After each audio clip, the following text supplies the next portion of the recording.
নওগাঁ ৬ আসনে ধানের শীষের জয় জয়কার। গতকাল অনুষ্ঠিত ত্রয়োদশ জাতীয় সংসদ নির্বাচনে বড় ব্যবধানে বেসরকারিভাবে বিজয়ী হয়েছেন বিএনপি মনোনীত প্রার্থী শেখ রেজাউল ইসলাম রেজু। আজ বিকালে বিজয়ী এই নেতাকে ফুলের শুভেচ্ছায় সিক্ত করেছেন স্থানীয় নেতাকর্মীরা। গতকাল নওগাঁ ৬ অর্থাৎ আত্রাই রায়নগর আসনে উৎসবমুখর পরিবেশে অনুষ্ঠিত হয় ত্রয়োদশ জাতীয় সংসদ নির্বাচন। দিনভর কোনো প্রকার অপ্রীতিকর ঘটনা ছাড়াই অবাধ ও শান্তিপূর্ণ পরিবেশে সম্পন্ন হয় এই ভোট গ্রহণ। রাতে প্রাপ্ত ফলাফলে দেখা যায় বিএনপি প্রার্থী শেখ রেজাউল ইসলাম রেজু ধানের শীষ প্রতীকে ১,০৮,০৭০ ভোট পেয়ে বেসরকারিভাবে সংসদ সদস্য নির্বাচিত হয়েছেন। এদিকে নির্বাচনের পরদিন আজ বিকালে নবনির্বাচিত সংসদ সদস্য শেখ রেজাউল ইসলাম রেজুকে বর্ণাঢ্য আয়োজনে বরণ করে নেয় রায়নগর উপজেলা বিএনপি।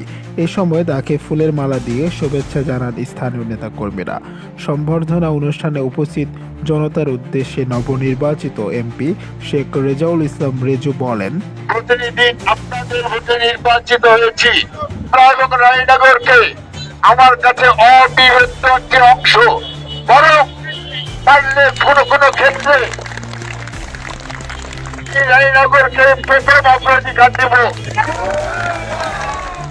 শান্তিপূর্ণ নির্বাচন এবং পছন্দের প্রার্থীকে বিজয়ী করতে পেরে আনন্দিত সাধারণ ভোটাররাও। এখন অপেক্ষা শুধু শপথ গ্রহণ ও নতুন পথ চলার।